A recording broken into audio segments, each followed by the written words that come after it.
So, ESPN has no choice to report the good news that I just got. And Lee Corso can't do anything about it.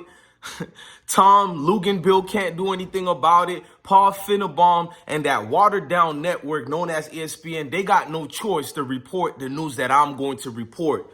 So if you guys want to know what I'm reporting, Colorado Buffaloes football team is now nationally ranked in the top 25. I'm not going to tell you what number, it doesn't matter. A team that went 1-9 or 1-12, whatever their record was, they only won one game last year. That's a breakthrough. No, this is not called for a movie yet. You know what I mean? They need to make a movie about JSU with Deion. But if Deion can win at least 9 games, to me, that's the greatest thing ever in the history of this sport, bro.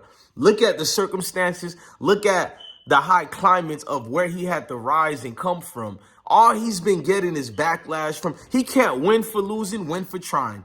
When he didn't say nothing towards the naysayers, they were just picking him apart, criticizing him on everything. When he finally says something, you got the likes of Rob Parker and Jason Whitlock. And I actually kind of like Jason Whitlock. But these guys was going to tear up Deion Sanders no matter what happened. If Deion Sanders lost, these gentlemen were going to critique him in the worst way possible. If he won, now it's like, oh, Deion can't just get a win. He's criticizing his opposition too much. He's criticizing the naysayers too much. I told you, you can't win if you try.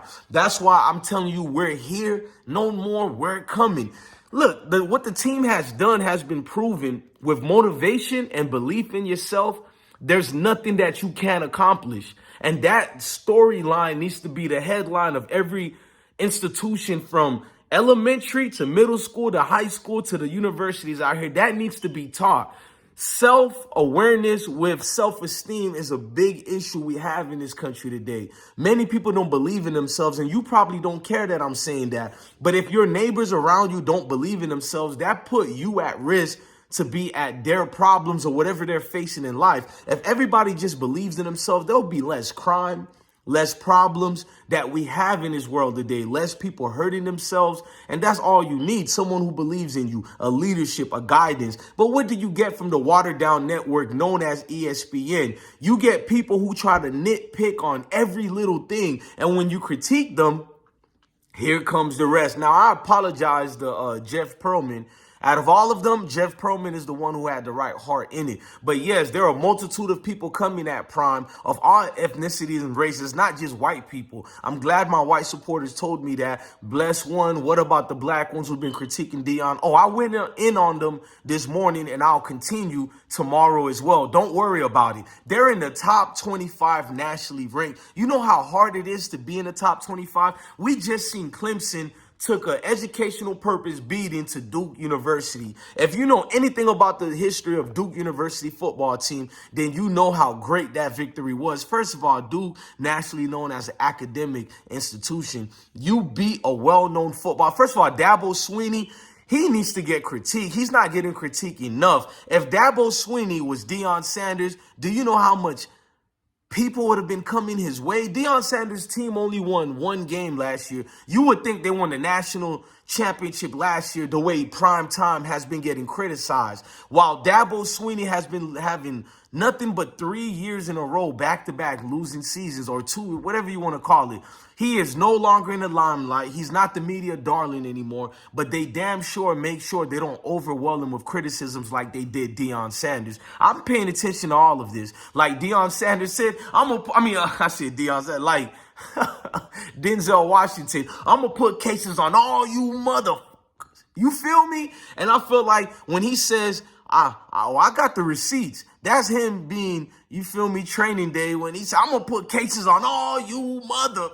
And that's what he actually really did. Instead of a lot of these journalists showing class and proper professional behavior, and you don't have to apologize, but just say you was wrong about Deion Sanders. First of all, how do you even find a way to criticize a team and predict what their outcome is going to be when 73 of the players are brand new players, 22 recruits, and 50-something transfer portal players. So how the hell do any of you talking heads on watered down ESPN know actually what the season was going to be? Shout out to McElwar, Alabama's former quarterback. He's like the only one out of all these naysayers who admitted he can't explain what's going to happen with this football team because everything on it is new. We never seen this before. It's unprecedented, bro. Like, you got 73 new players. How on God's given earth did anybody at that failed network known as watered down ESPN, that's what I call them, watered down ESPN,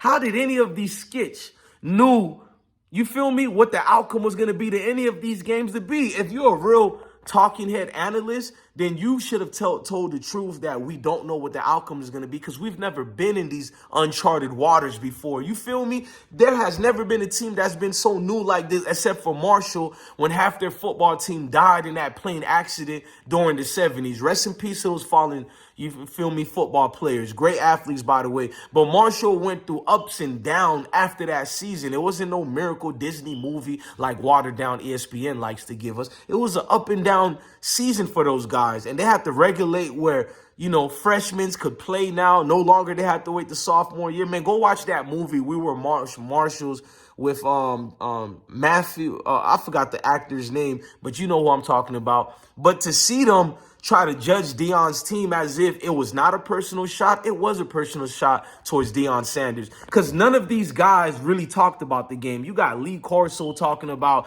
oh, I don't like his tactics and like, well, calm down, Lee Corso.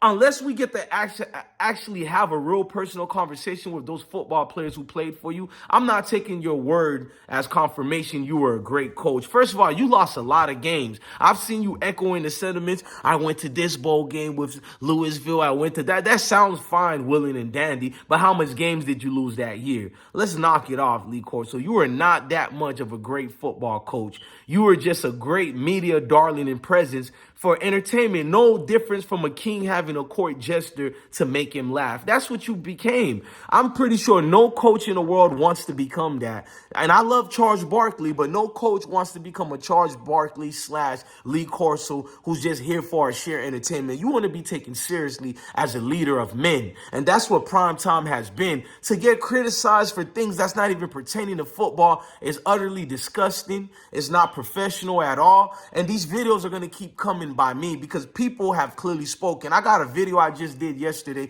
It has 180,000 views. I just was speaking on what's on my mind. I didn't use my StreamYards, none of those actually fancy tools. I just put the camera on and I spoke from what the heart wanted to speak. You feel me? And the people greatly received it. And people of all communities, of walks of life. And that's why I love football. That's what it brings. It brings diversity. Not that I'm trying to force diversity amongst people, but it naturally brings diversity. One that's not forced by the leftists. No pun intended to y'all. It's just a naturally thing that's being grown through these communities of sports. I love sports for that reason, man. Sports might be something to play us and take our minds off serious issues, but none said the less. I love sports, man. And you're not going to take it from me by trying to mess up a beautiful moment with your own personal insecurities, because it is that. It's insecurities for seeing this man letting it hang and showing out what it's about. Deion Sanders and Colorado football team is nationally ranked in the top 25. Well, how about that? We're no longer coming. We're here.